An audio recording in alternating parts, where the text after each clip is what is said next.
So, hi everybody, and thanks for showing up for this masterclass. And today, as I briefly indicated, I have the pleasure of speaking to Tosha Schore, who was actually one of the speakers at our recent Wellness Kids Summit. And today she'll be building on that session and then talking to us about how to deal with our boys' aggression. So, Tosha is the founder of Parenting Boys Peacefully and is a trainer of hand-in-hand parenting and co-author of Listen, 5 Simple Tools to Meet Your Everyday Challenges. Tosha is a frequent guest expert on podcasts and online and in-person conferences. She's also the mother of 3 boys, and her youngest, as she just mentioned, is about to turn 17. So she's been doing this for a while and is an advocate for boys and their families. She's also on a mission to create a more peaceful world, one sweet boy at a time, by supporting you to care for yourself, connect with your boys deeply, set limits lovingly, and play wildly. So Tosha, thank you so much for taking part in this masterclass and sharing your wisdom once again. So how are you going today? I'm good. I have a packed day. The one thing I have to say, I laughed because you said my book, Listen, five simple tools to meet your everyday challenges. I just want to be clear, only everyday parenting challenges. Don't ask me about your other challenges because I'm not going to be able to help you. We're going to stick to parenting. Oh, Very good. And I see somebody's got it and loves it. So great. Yeah. If you don't have the book, it's a great way to, great place to start. It's a definitely. great place to start. Yeah. But I'm doing well. I'm doing well. I've had the pleasure of working with several couples this week, and I love working with couples, and it's just amazing to see how quickly they make progress. So yeah, all good things going on. Awesome. So, Yeah. well, I guess some of the audience may not be quite familiar with you. And so I think if we can give a brief kind of like intro into how you got focused specifically on boys and aggression, I think that'd be a good lead into our conversation. Yeah, for sure. I mean, I don't want to spend too much time talking about me because we want to talk about you, but I will say that my excuse me, my road to get here was very personal. I came to this work because I had one boy in particular who was struggling, but I had 3 and they would go at each other. And I got to a point where I was really struggling. I was struggling to help them be kind to one another and to function well out in the world. And I was also struggling with myself and my own behaviors and figuring out like how I could stay calm in the face of the challenges. And so I sought help. And as the universe would have it, I ended up meeting Patty Whitfler, who co-authored this book with me, or I co-authored it with her, however you want to say it. But back then, and this is 20 plus years ago, I went and started attending her support groups. And the information that she was able to give me to both turn around my kids' behaviors, but also build my own confidence to be able to handle his behaviors and help him grow into an amazing young man who could live a big, amazing life, was so inspiring to me that I felt like it was just my mission to help other people, because I know how hopeless it can feel and how helpless it feels when you've got a little one who's struggling with their behaviors, right? I mean, maybe it's getting in the way of them making friends or doing well in school or having a good relationship with their sibling or with you. Maybe people aren't feeling safe. I mean, these are things that have a big physical toll sometimes, but also a huge emotional toll on us and our families. So I just feel really passionate about it. And then also I will just say that I do see my work as peace work. And you mentioned that I'm on a mission to create a more peaceful world, one sweet boy at a time. And I truly feel like we have a responsibility and a opportunity as parents of young boys to bring peace to this world by shifting the way we show up for them and by responding to their sometimes not so peaceful behavior peacefully. Because if we can bring peace into our home, that ripples out, right? The effects ripple.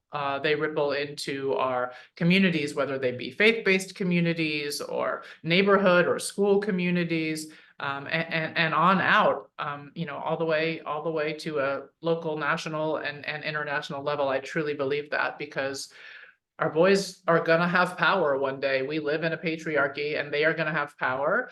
And we want them to use the power that they have for good, and to speak up for people who can't speak up for themselves, or haven't been given the airtime to speak up for themselves.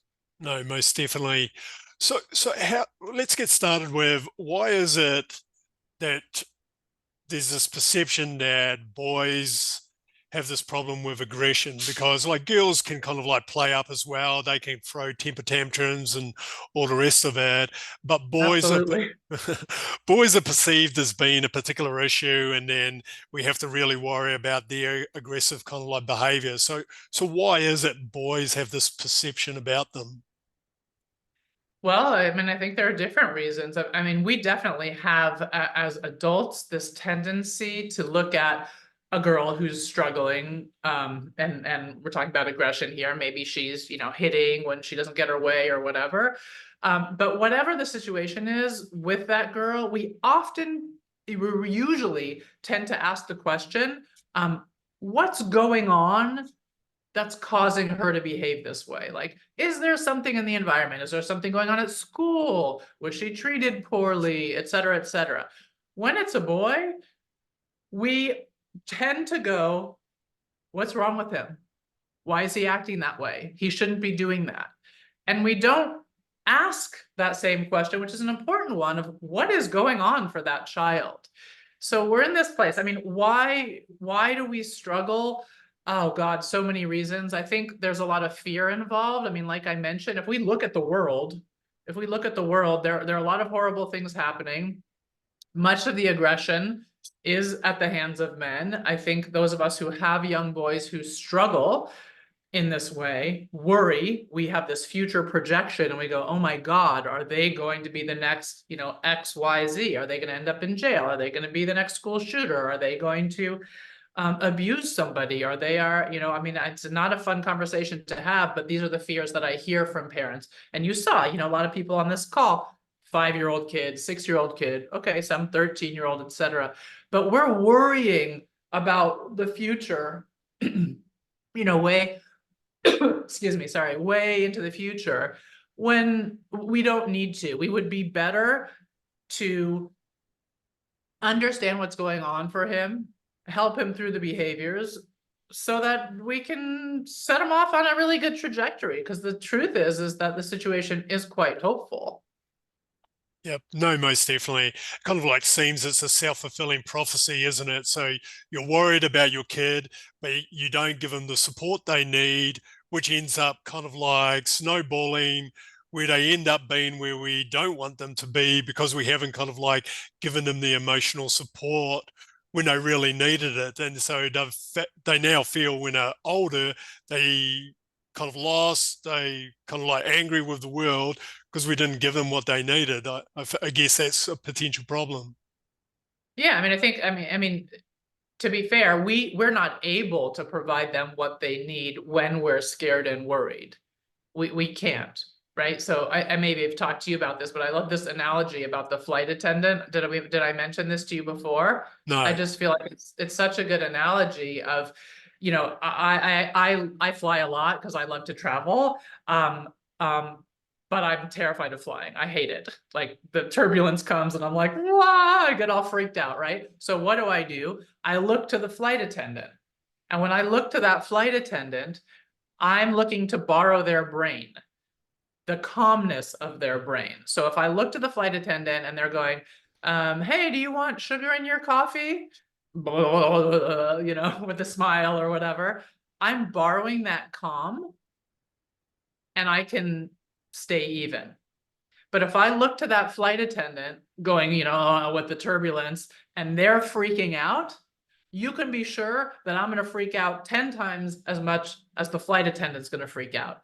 And that's what it's like for our little ones when they're struggling, because aggression is just a form of struggle. It's just the surface, how the behavior sort of shows up to us in the outside world. But there's a struggle going on in there.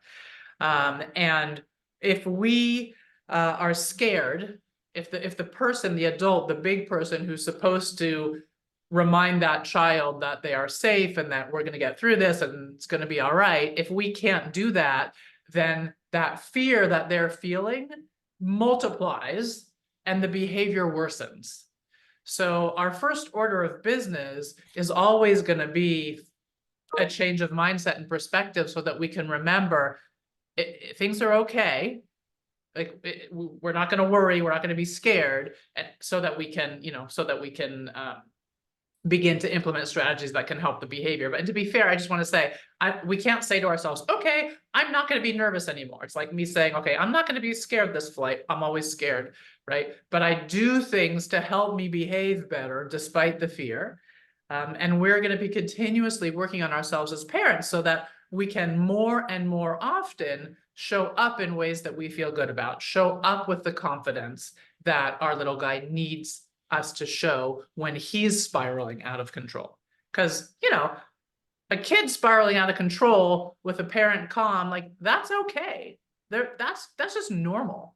But if he's spiraling out and then I'm spiraling out with him, that's a bad scene, right? That's what we want to try to avoid. Most definitely. So you mentioned there that the behavior is not actually what's manifesting. It's something underlying the surface. So what are the struggles normally a boy is going through, or even a girl, I guess, that leads to them kind of like acting out? Yeah. Well, I mean, there are a million whys. And one thing in my work is like, I don't spend a lot of time trying to figure out the why because we probably won't ever know.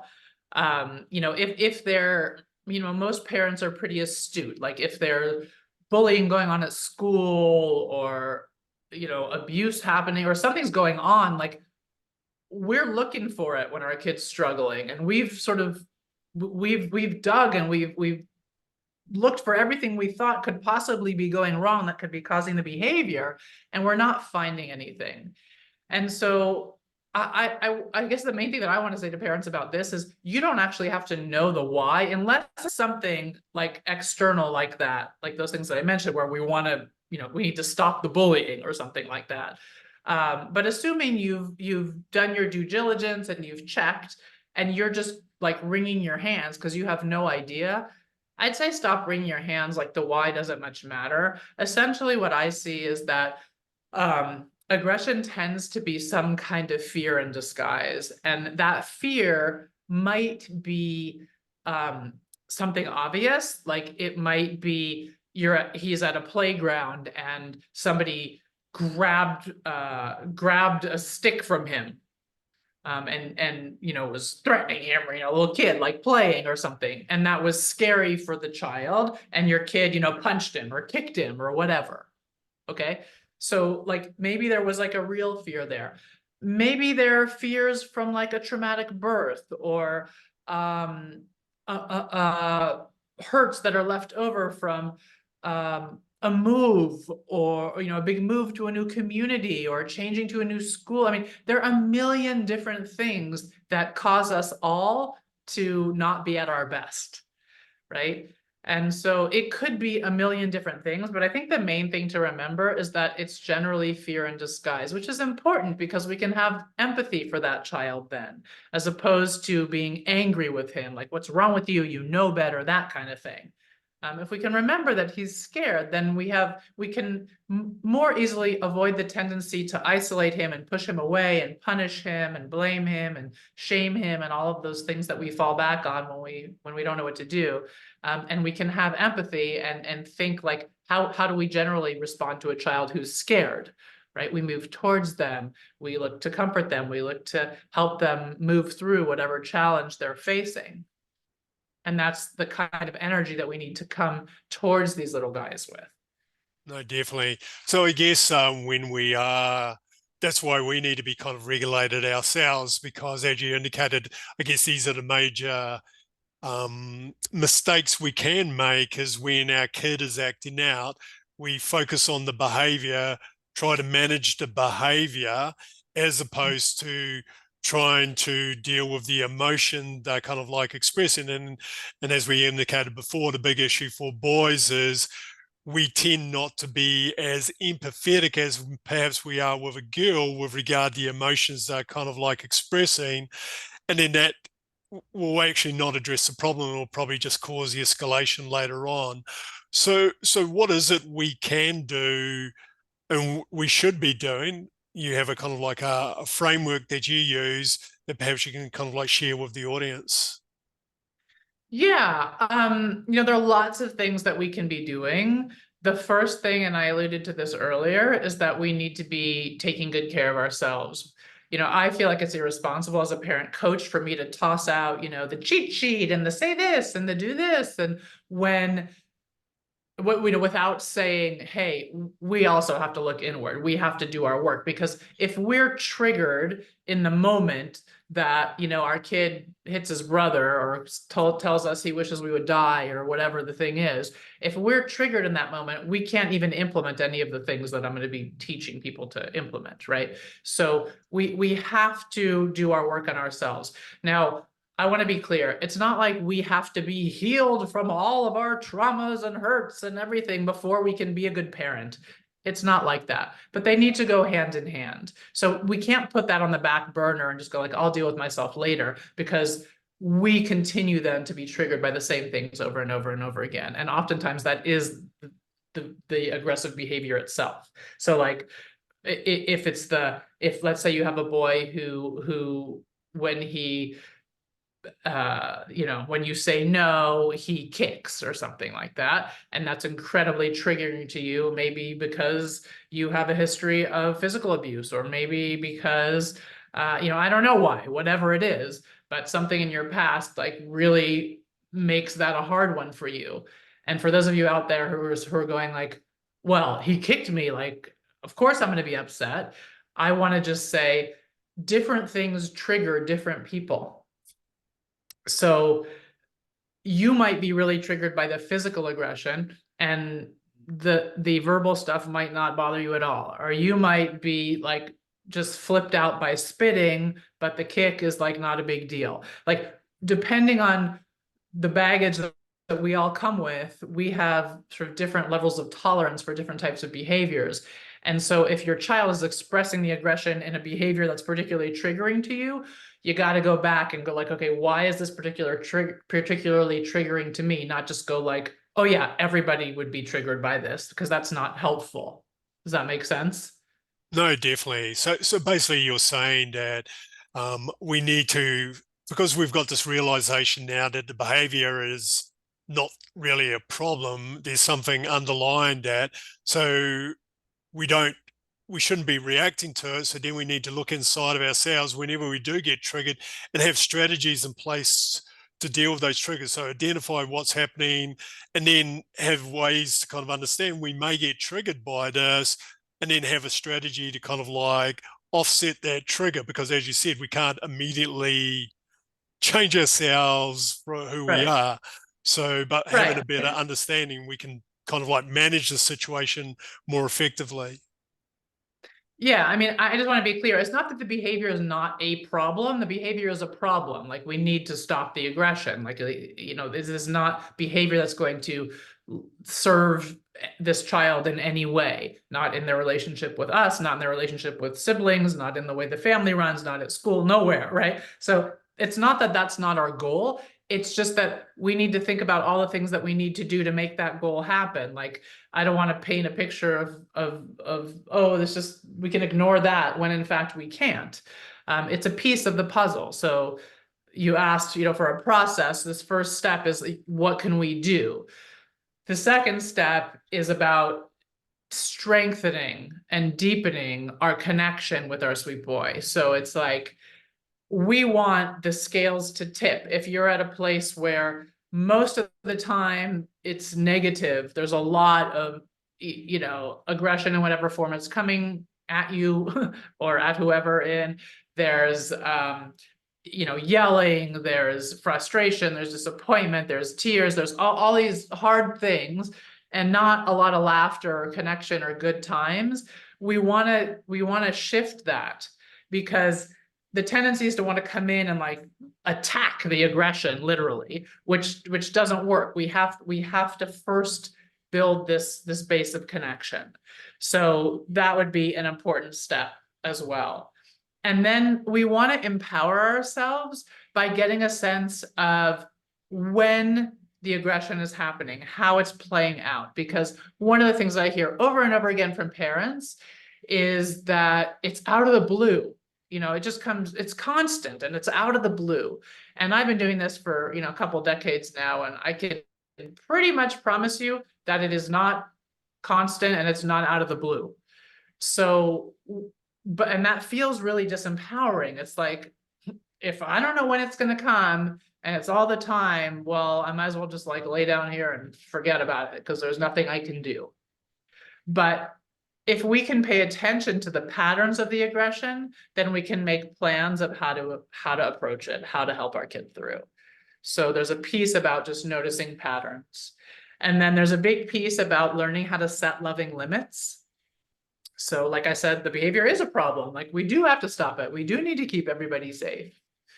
So we're going to want to learn how to be really confident in our ability to hold limits, but not probably in the way that that was done for us, which was likely quite harsh and punitive, or maybe not at all. Like maybe there weren't any limits set in your house and you sort of ran the house or did whatever you wanted. And by the way, one common theme of parents who come to me will say is the family revolves around him, right? We're tiptoeing around his behavior.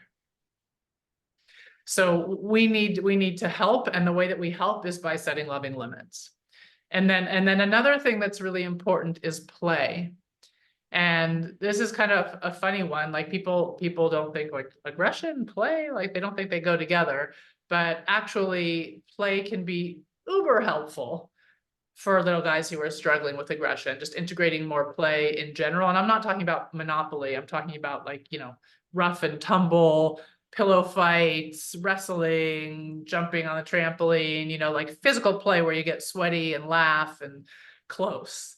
So more of that. And then we also talk about like using play responsibly. Like there are times when it makes sense, even in the face of the behavior, not so much when the aggression has already kind of left the station, the aggression train has already left the station. But for most of us who have kids who struggle in this way, are that knot in our stomach, like, oh God, like things are not going to turn out well. Like that happens long before, you know, the punch comes or the spitting or the whatever it is.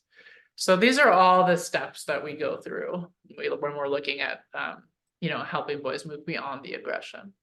Very good.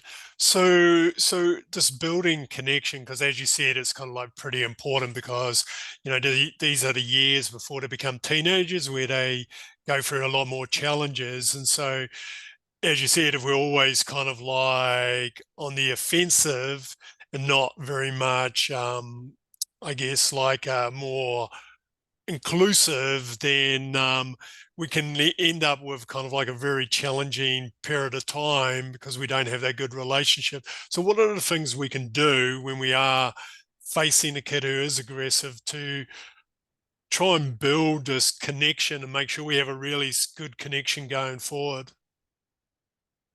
Well, I think like mindset wise, it's really important to work with the presumption that he is separate from his behaviors. So to not lose sight of what I like to call that sweet boy underneath. Like I'm always imagining if I've got a guy who's struggling with aggression, there's this like sweet boy. He's in there. He is in there. And I want to keep my eye on him, and I'm going to dig him out from under, you know, the layers of the yucky behavior. You know, what we're seeing is the hitting or the scratching or the biting or the pushing or the calling names or all the things. But underneath there is your sweet boy. He is there. And the irony is that we tend to focus on the behaviors, which doesn't tend to play out that well. But if we focus on connecting with that sweet boy underneath, more often than not, the aggressive behaviors will fall away. So it's almost like a shift in mindset in the sense of we're separating him from his behaviors, and also a shift in focus from and labeling, he's aggressive or he's bad or he hits or he's a biter or those types of things. And instead, focusing on that sweet boy underneath. And like when things are hard, the question to ask oneself is, how can I connect to him? And by that, I don't mean how can you feel like you're connecting to him, but what are some things you can do for your particular child, right? That will help him feel your love, will help him feel your presence, will help him feel like we've got this. My mom, my dad, my grandparent, okay, like they're not scared, they're confident, like I'm scared, but they're going to help me through.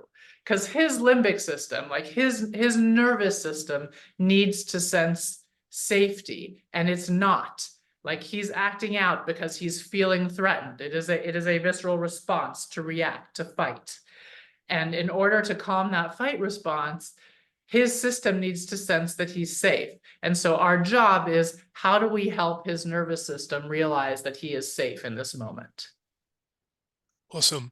So how do we make or help our child to feel safe in the moment? I know you have this, I think it's called a methodology or process called stay, listen, or Oh, mhm. so because basically, most parents go, if you were in a situation where your kid is kind of like throwing a temper tantrum, they're going, I don't know what to do, because you're saying we can't do our normal tactics, which are ineffective and don't work. And then how do I help him feel safe when I'm kind of like struggling to deal with quite a kind of like a challenging situation? Yeah. So I mean, assuming you're safe, then stay listening, what you're referring to, and there's a chapter on that in the book, is really what it says. It is. You stay and you listen. It's not rocket science, but it, for whatever reason, seems to be quite challenging for many of us. I was just on with this amazing mom who I'm working with in Ireland. Just a wonderful woman. She said, I am just such a fixer. I'm just such a fixer, right? So when her um, boy was struggling with homework, he was started to have these, temper tantrums, and I don't know all the details yet because we've just started working with together. But I can tell you from other clients and from my own kid, it's like what that looks like. It's like papers get crumpled and things get thrown and whatever. Throwing themselves on the floor, flailing around. And she was in a space where she was like trying to have him take breaths or bring him over to the what do you call it, the feelings chart, to sort of discuss our feelings and how can we express in words and stuff like that. Meantime, he's having none of this, right? Go away, leave me alone, right? Because if you think about it, you and me too, I mean, all of us, when we're in a triggered state, when we are in a reactive state, we are not open to being guided or led or influenced by others. We are just deeply feeling.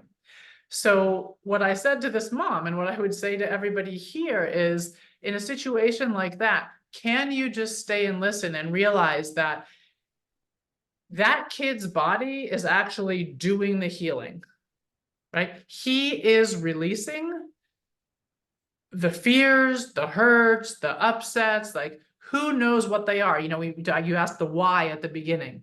I don't know what he's crying about. I don't know what he's feeling about. Yeah, maybe it's because the homework's not fair. Maybe it's frustrating because he doesn't know how to do it. Maybe he's sick of people telling him what to do all the time. Maybe somebody, the teacher called him out in class today, and he didn't know the answer and he felt ashamed. I have no idea what the why is. I don't know, and I may never know. I can still help him by not intervening, by not trying to fix, by not distracting, by not trying to, make it better by shutting down the feelings, which is not making it better. We are opening the path to healing, because actually that release of feeling, the somatic release, the tears, the tantrums, the crying, the sweating, the shaking, all of that stuff, like that is the body's healing process in action. We misname it as the problem. But the problem already happened, right? He already got called out in class, or he already, whatever happened. That already happened. There's nothing we can do about that. We cannot fix that. But we can absolutely be his ally by offering him space to offload that hurt so that he doesn't have to carry it with him for the rest of his life and function on top of it to try to hold it, hold it all inside. Because that's when we get into trouble. And we, especially for our boys, we do not want them I don't say especially for boys because they need it more. I say especially for boys because we tend to allow more feelings with girls than we do with boys. Like we just really tend to shut down the boys, and they need to be able to feel. They need to be able to show us. Excuse me. I'm disappointed. I'm sad. I feel left out. I'm jealous. I'm feelings that we might put in the bad feeling box, or the weak or the feminine feeling box. These are all just feelings. Every single one of us has them, all along the gender spectrum. This is normal, normal, normal. And we need to normalize that. And we need to normalize our boys asking for help.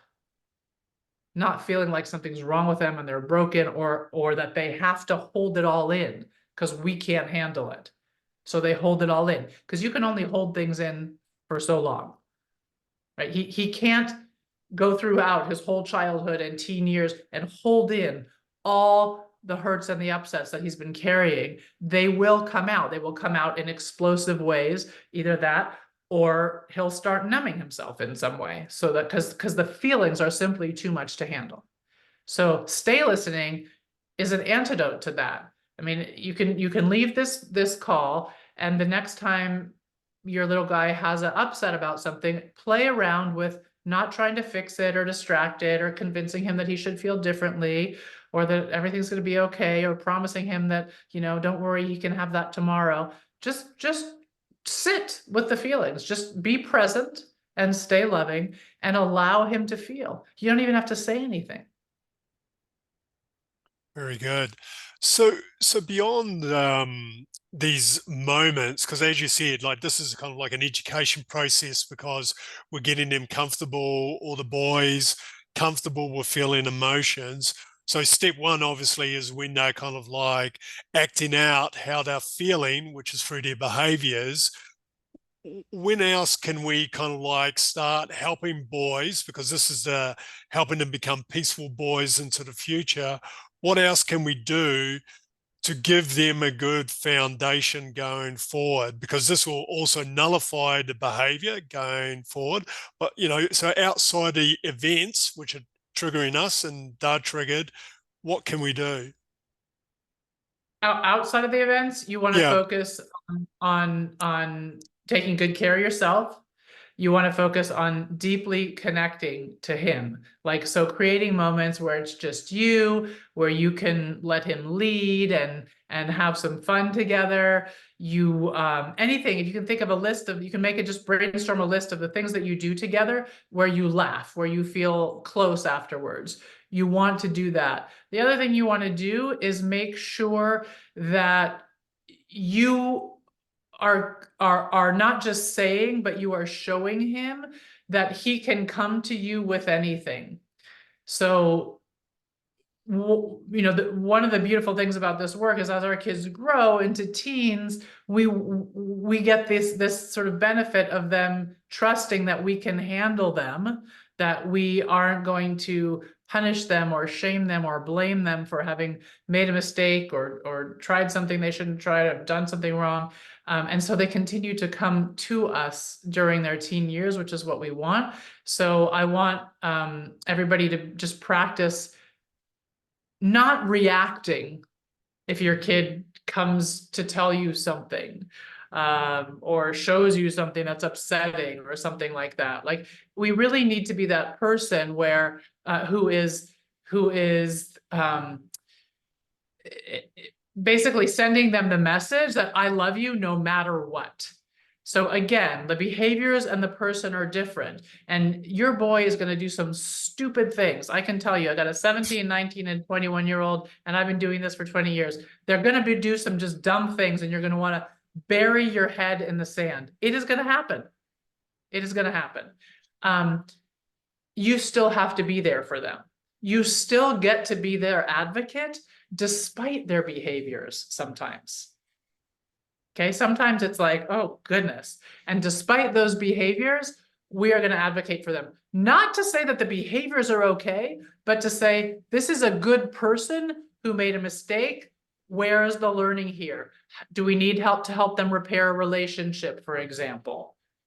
Not how can I punish you? So another thing that we want to do is not fall back on sort of the standard discipline tools that are basically based in shame and isolation. So sending a child on timeout, sending a child to their room, telling them, you know better than this, you shouldn't be doing this, those types of things. And we do this because we don't know what else to do. But the problem is that it just makes the behavior worse because it makes them feel worse about themselves. We need to remember that they're doing their best really all the time. They are. And if we're not doing anything to help them show up differently the next time, then I don't think we have a right to be punishing them for acting out in whatever way they did. And also, like, consequences and the punishments don't make sense because it is true that they're doing the best that they can. And why would we ever punish anybody for doing the best that they can? And parents come back and they say, but they need to learn that this is not okay. Okay, well, I don't know if you're really worried about that. I'm not worried about that. I'm pretty confident that, however many people are on here right now, like, if you asked your kid, do you think it's okay to, spit in my face? Do you think it's okay to tell your sister, she's a horrible whatever and all the worst thing? I mean, no, he knows it's not okay. That's a misdiagnosis of the problem. It's not that he doesn't know right from wrong. It's that in the heat of the moment, he's not able to behave differently. And so it is from that perspective that we need to come and help him so that the aggression does stop. No, very good point. I've heard you, because another question that I think a lot of parents will come to you and ask is, after the event is kind of like finished, shouldn't I go and talk to my child about this? And, a lot of parents will be going, I guess, a little bit like the Irish mother who wants to think she's doing the best, show him the chart, discuss where he was and say, shouldn't be there. You would have a different perspective on that. So perhaps you could share that. Yeah, I'm actually not a big believer in having a talk about the aggression after the fact, because it almost always lands as shame for our kids, I think. So what I would say to a parent is really, really ask yourself, is this for him or is this for me? Like, do you really think there is some information that you need to impart upon this child that he does not currently have? Like, is that really what's going on here? And sometimes it might be, right?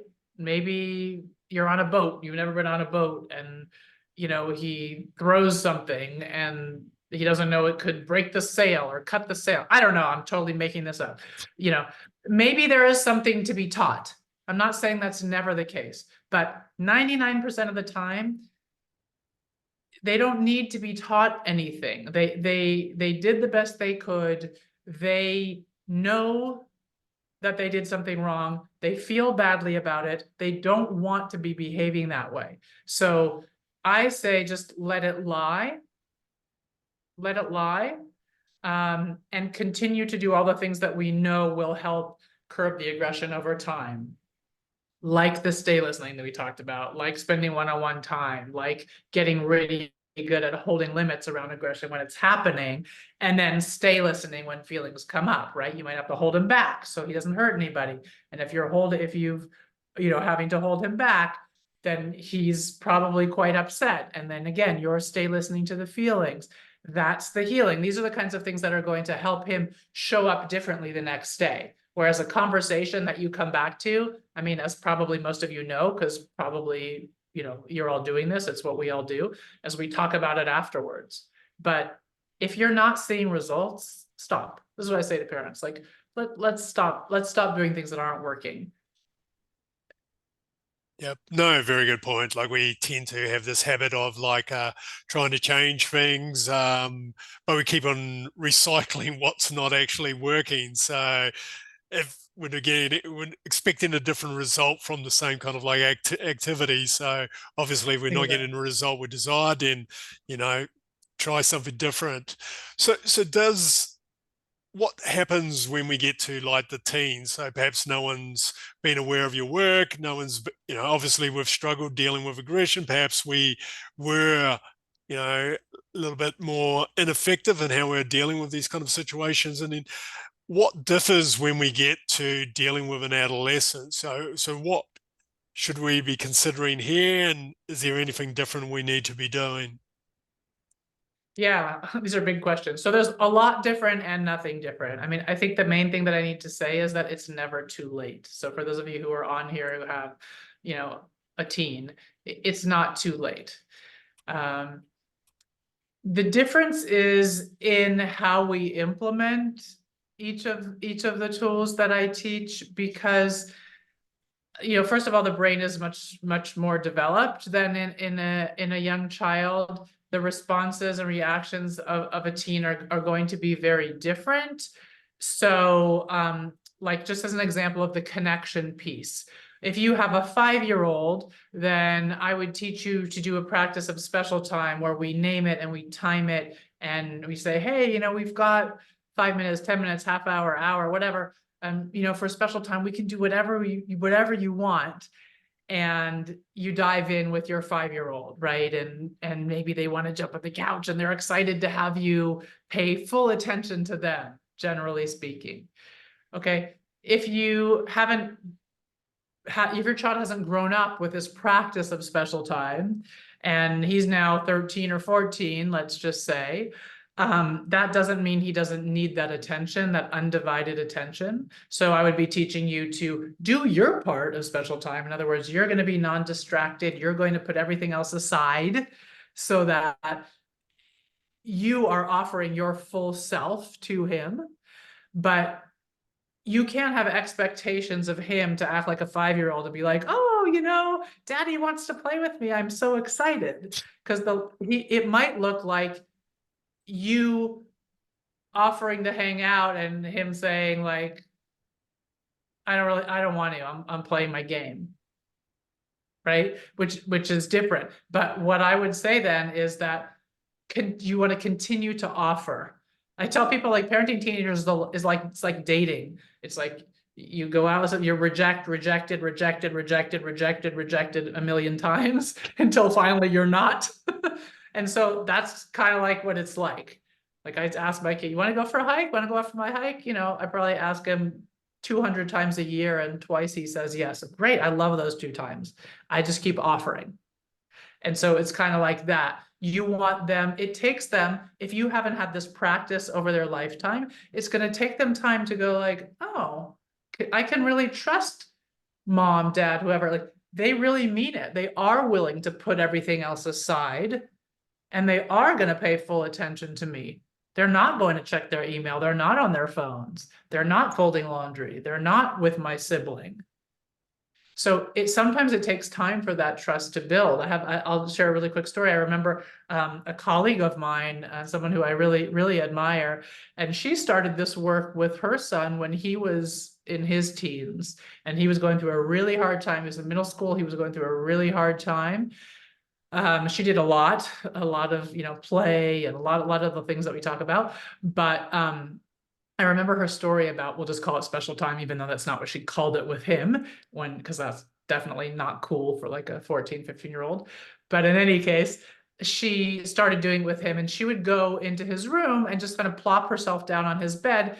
If you can imagine, she's sitting on his bed and he's got his back to her facing his computer and doesn't say anything. So she would just kind of set a timer for herself and go in and just say like, hey, I just wanted to come hang out for a bit. And he'd just totally ignore her.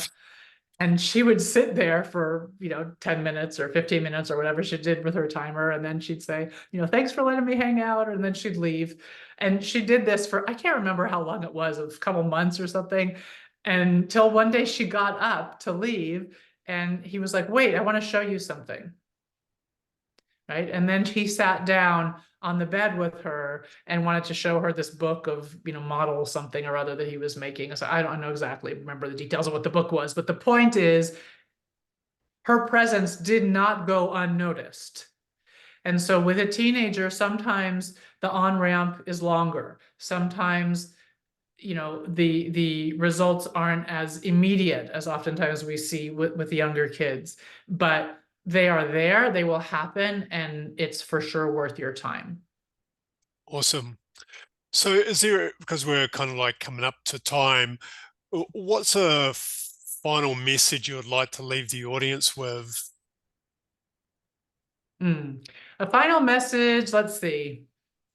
I have so many messages. The main thing I want to say is you don't need to be worried. There's a lot we can do. So if your kid's 5 or 15 or whatever, there's a lot we can do to help him so that he can grow and live a big, beautiful, meaningful life, his best life, whatever that looks like for him. Um, and the other thing that I would say is that you are more likely than not the best person to help him with this. So oftentimes when our boys are struggling like this, we're grasping, for resources and, going down the internet, whatever you call it. What do you call it? The internet, like void or something, whatever. A horrible place that we just sink into anyway, gathering info. You probably know most of what you need to know already. I want you to trust yourself. There's nobody who knows your sweet boy better than you do, what makes him tick, what he loves, where he's struggling, all the things. And there's nobody who loves him as much as you do. And nobody else, internet rabbit hole, thank you. And nobody else is going to take on the job. That's the bottom line. Believe me, I remember when I was going through it, I was like, can somebody else just come sweep in and like swoop in and save me? It didn't happen. But fortunately, I was able to, figure it out myself, and so can you. Awesome. Well, obviously we had a very limited time to kind of like share. Obviously which is a lot of things we can go over to kind of like improve the situation. We may be experiencing with having a kind of like aggressive child, but I believe you have a course that's coming up, which is, or a master class, which is kind of, or program, which is free, where you go into a lot more detail. Perhaps you can talk a little bit about this, and then I Yeah. can talk about how I can share it with the audience after this call. Absolutely. Yeah. So this is my jam. This is what I do. I love to help families of young boys who are struggling with aggression because I know how hopeless and upsetting it can feel. And I also know how hopeful and amazing it feels when you turn a corner. So on the 12th, I hope I get my dates right. I think the 12th through the 18th, starting next week, I'm doing a free week-long workshop, which is a combination of 3 pre-recorded videos and then 3 live Zoom calls where we'll actually be workshopping. I'm not going to be lecturing at you. So you're actually going to do some stuff. And people make great progress just in that week. At the end of that week, I will open registration for my paid course, which you are welcome to join if that feels like it's a fit for you and you want to dive deeper. Regardless, you are welcome to join us for that week of free workshopping. I'd love to have you. Awesome. So, well, let's open it up now for some people to have questions. So, well, Jess, yes, I'm recording this, so I will be sharing this afterwards. So you'll be able to listen to this masterclass. So, Tosha is available for some additional questions before she finishes up. So, has anyone got a question you would like to specifically ask Tosha? Yeah. I can maybe take one quick one because I have a call right on the hour here. And So, and honestly, let's see. Someone's asked about. Okay, people are learning. Yay, they're excited. Yeah, come to the workshop. If you want to dive in, if you want to like learn the practical, come to the workshop. Come to the workshop because we're going to actually workshop the things. Because I can sit and talk to you till I'm blue in the face and nothing's going to change in your family, right? You have to go implement things. So where can you register? Damien will share a link with you. He'll get that out to you, right, Damien? Yep, right after Yeah, and you'll this. be able to register, and then I'll take it from there, and I will send you emails about how to show up. Okay. We do have one question here. Someone was asking, they have a 5-year-old who says other kids at daycare are mean to him and tells him if he's a bad boy too, then they'll be nicer to him. So what would you suggest for where kids are kind of being bullied, I guess, in daycare? Okay, I'm not sure I exactly got that question, but if a child is being bullied in daycare, then the adults in the daycare need to be on board. Like it is the adults who need to take responsibility for making sure that everybody feels safe there. So I don't have, I think, time to go deep into the meaning of that question, but I think like we do tend to, I'm not saying you're doing this, but there tends to be a blaming of the kids or an expectation, often unreasonable expectations that they're going to be able to resolve these things on their own, even when they're quite young. And if they can't, they're punished for it. So what I would say is that is the adult's responsibility, is our responsibility, to help them through with a focus on repair and nurturing of relationships between the kids. Okay. So I just noticed. Go carry ahead. on. Well, I was just going to say someone was asking a question here. I guess it could be like a parent, could be a teacher, could be out a caregiver, could be a grandparent where how do you talk to a parent about this when perhaps they're not a parent themselves? So how do you talk to someone else who's going through this particular issue who may not be dealing with it very effectively? How can you kind of like perhaps assist? Yeah. So this is a good question. Sometimes we have to be patient and we need to wait for an in. Like it's not always the right time. So what I would say is I would notice that I would try to notice if you're feeling a sense of desperation, I would do a little bit of work on that and see if you can get yourself to a place, with support, whatever, however you do your own work, so that you can come with compassion. Because parents who have kids who are struggling with aggression feel an incredible amount of shame.